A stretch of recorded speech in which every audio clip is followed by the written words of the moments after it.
Magandang araw po sa inyong lahat! Ako po si Taya! At ako po ang inyong munting tech vlogger! Alam niyo po ba kung ano ang AI?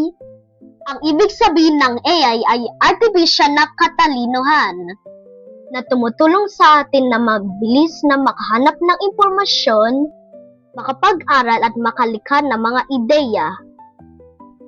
Ito ay nagsisilbing tulay upang mas madaling nating makamit ang kaalaman.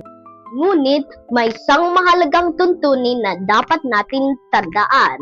Huwag basta-basta maniniwala o maniniwala sa lahat ng nakikita sa internet. Laging suriin kung tama at totoo ang impormasyon. Gamitin lamang ito sa tamang paraan para sa pag-aral at pagkatuto. At huwag magbahagi ng anumang personal na impormasyon. Daan, ang teknolohiya ay tulong, hindi kapalit ng ating sariling pagsisikap. Maging matalino at ligtas sa paggamit ng internet. Maraming salamat po!